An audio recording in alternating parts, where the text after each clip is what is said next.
D'abord, vous exprimez le privilège, le plaisir et l'honneur qui est le mien de participer à ces événements. Comme je l'ai dit, l'année dernière, j'ai eu l'honneur d'avoir eu le prix.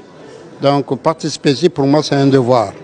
Un devoir pour essayer de voir comment on peut contribuer par rapport à ces événements quand même très importants que Sa Majesté Mohammed VI, que Dieu le protège, met en place, il est en train d'appuyer. Donc, nous, on doit faire autant.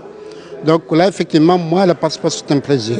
Deuxièmement, effectivement, il y a beaucoup de travail à faire.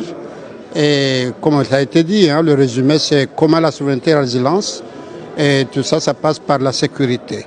Donc on dit sécurité et développement, c'est deux choses liées.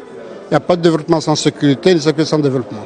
Bon, néanmoins, on est en train de vivre un monde quand même particulier. Mais comme ça a été dit tout à l'heure, nous, on doit tirer toutes les leçons. Parce que le plus important, c'est l'avenir. Le passé, on le sait. Qu'est-ce qui s'est passé? On peut se réconcilier. On l'a dit, il y a eu avant des puissances qui s'affrontaient, maintenant ils sont ensemble. Pourquoi nous ne pas tirer ce leçon-là, de voir le passé, comment nous réconcilier de l'avant? Et c'est pourquoi, effectivement, c'était dit, je dois souligner, la ZLECAf, qui a été construite en Afrique maintenant, c'est un bel élément pour essayer de voir comment rassembler les Africains pour ce qui les unit, c'est-à-dire le développement et l'économie du pays. Une dernière question, c'est celle du séparatisme. Comment l'Afrique doit lutter, combattre ce problème? Vous savez, le séparatisme, c'est un événement, effectivement, il y a des raisons qu'on appelle endogènes et exogènes. Il y a des gens à l'extérieur qui ont raison à ce qu'effectivement on se sépare parce qu'on a gagné. Mais nous, malheureusement, des fois, on est manipulé, on ne se rend pas compte. Où il y a des choses internes qui font qu'on n'arrive pas à s'unir. Et c'est pourquoi on doit détecter ces éléments-là, pour essayer de trouver les solutions, pour nous unir.